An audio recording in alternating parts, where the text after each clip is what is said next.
24-এর আন্দোলনের সাথে বিএনপির কোনো সম্পর্ক নাই।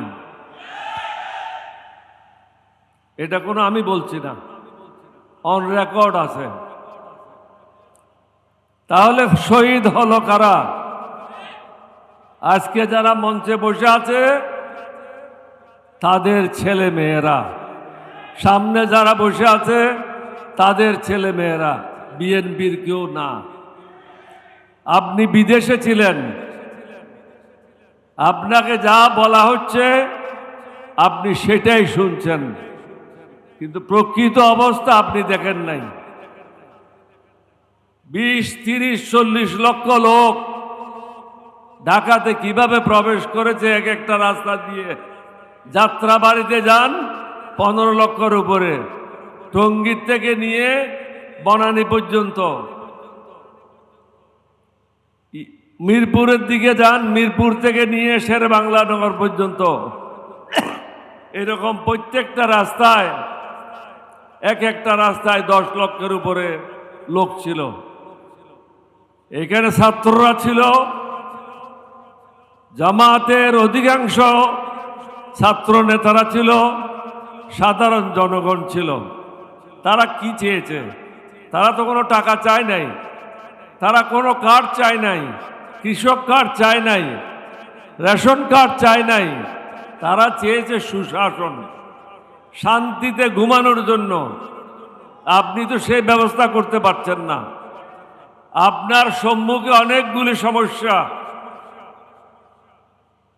এই যে ডিজেল পেট্রোলের কারণে বাংলাদেশে দুর্ভিক্ষ হইতে পারে, রেকর্ডে থাকলো, দুর্ভিক্ষ হওয়ার সম্ভাবনা আছে। অর্থনীতি সামাল দেওয়া যাবে না। জনগণের উপর ট্যাক্স 3-4 গুণ বৃদ্ধি পাবে।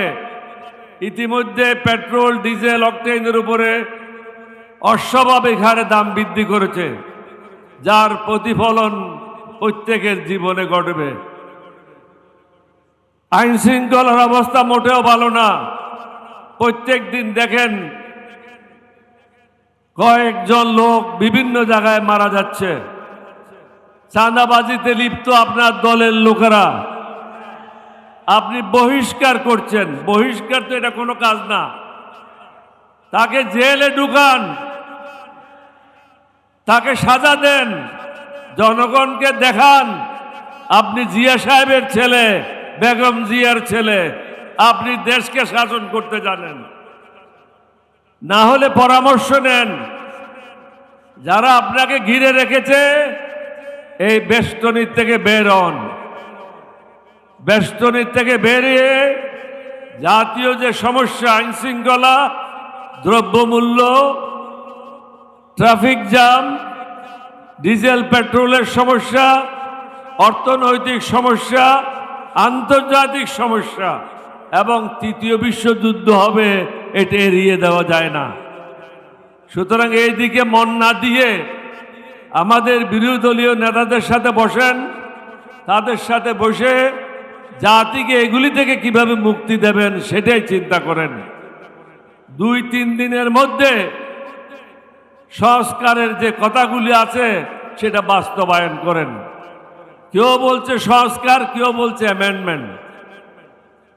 এরকম ধারাবাহিক বক্তব্য রেখে কোনো লাভ নাই। ধারা অনুযায়ী এটা কোনো ঢাকা ইউনিভার্সিটি না, ছাত্রদের পড়াচ্ছেন। এটা হলো পার্লামেন্ট। যার যে বক্তব্য রাখার কথা সে বক্তব্য রাখতে পারে না। এক মন্ত্রীর বক্তব্য অন্য মন্ত্রী রাখে। সুতরাং প্রধানমন্ত্রীকে বুঝতে হবে ওই মন্ত্রীকে রাখার কি কারণ আছে, তার যুক্তিকতা কি আছে। ধারাবাহিক না গিয়ে বিরোধী দলের সাথে বসে আপনি নিজেই বলেছেন অক্ষর অক্ষরে পালন করা হবে। সুতরাং এগুলি পালন করে জাতীয় সমস্যাগুলি কিভাবে সমাধান করবেন, সুশাসন কিভাবে প্রতিষ্ঠা করবেন, দেশে কিভাবে শান্তি আসবে, এই বিষয়গুলি নিয়ে চিন্তা ভাবনা করেন। অন্যথায় কি হবে? প্রত্যেক জেলায় এরকম সমাবেশ হবে না, মিছিল হবে। কোথায় কোথায় সামলাবেন?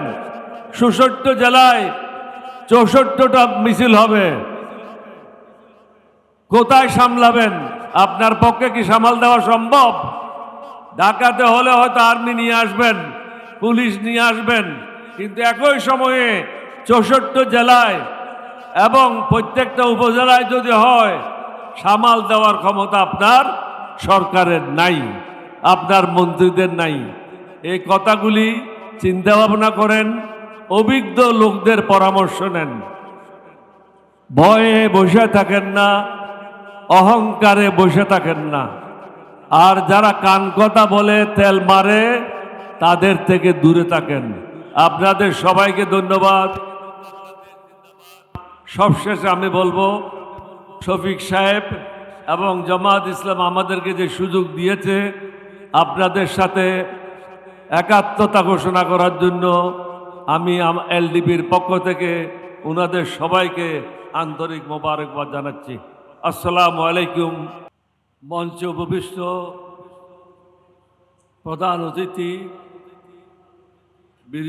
সম্মানিত বিরোধী দলীয় নেতা ডক্টর শফিক সাহেব, 11 দলীয় ঐক্যজোটের নেতৃবৃন্দ,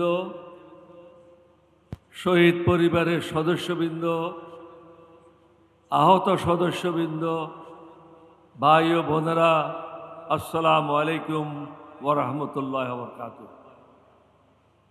প্রচণ্ড গরম, সময় নেব না, 5 মিনিটের মধ্যে শেষ করব। মাননীয় প্রধানমন্ত্রীর উদ্দেশ্যে কিছু কথা বলতে চাই। যদিও আমার সে দৃষ্টতা নাই, অক্সফোর্ড ব্রুকস থেকে পিএইচডি করেছি, আর্মিতে আউটস্ট্যান্ডিং রিপোর্ট পেয়েছি, সর্বপ্রথম বিদ্রোহ করেছি, রাষ্ট্র পরিচালনা করেছি, সফল যোগাযোগ মন্ত্রী ছিলাম। তারপরেও মনে করি এখনো পর্যন্ত আমার অনেক জিনিস শিখার বাকি আছে। প্রধানমন্ত্রীকে বলবো, অহংকার আমাদের মধ্যে অনেকের আছে এবং এই অহংকার আমাদেরকে ধ্বংসের দিকে ধাবিত করছে। আপনার দলের নেতা, আপনার মহাসচিব নিজেই বলেছে